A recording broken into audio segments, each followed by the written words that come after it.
سحری کے وقت عام طور سے 5 منٹ پہلے ہی لاؤڈ اسپیکر سے اعلان ہوتا ہے کہ وقت ختم ہو گیا ہے، تو کیا اس طرح کا اعلان درست ہے؟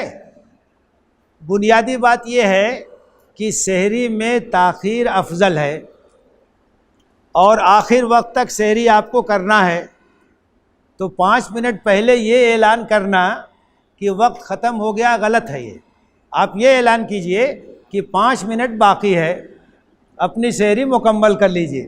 5 منٹ پہلے ہی آپ یہ کیسے کہہ دیں گے کہ سحری کا وقت ختم ہو گیا؟ آپ تو احتیاطاً یہ کہہ سکتے ہیں کہ وقت اب کم بچا ہے، اتنے منٹ بچے ہیں، آپ اپنی سحری مکمل کر لیجئے۔ کوئی نہ کر سکا تو جلدی سے کر لے، لیکن یہ کہنا کہ ختم ہو گیا یہ غلط بات ہے۔ سحری میں تاخیر یعنی آخر وقت تک سحری، اور افطار میں تعجیل، جیسے ہی وقت ہو وہاں لوگ احتیاط کرنے لگتے ہیں، وقت ہو گیا نہیں تھوڑا احتیاط کر لیں۔ احتیاط کیا ہے؟ ثم اتموا الصیام الی اللیل، رات شروع ہو گئی، روزہ ختم، افطار شروع۔ اللہ کے رسول کہتے تھے کہ جب رات آ جائے، دن چلا جائے، ختم۔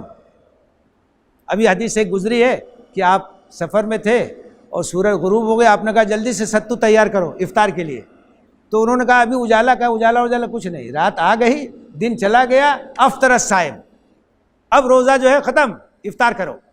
تو افطار میں خامخواہ کے لیے احتیاط کے نام پر دیر کرنا یہ بھی غلط ہے، سحری کو پہلے ہی ختم کر دینا یہ بھی غلط ہے۔ جو وقت ہے پورے وقت سے فائدہ اٹھانا چاہیے۔ اصل تو امتحان اس کا ہے نا کہ جب وقت ختم ہوگا اب ہم کچھ نہیں کھائیں گے، اسی کا امتحان ہے، اسی کی مشق ہے، اسی کی تربیت ہے۔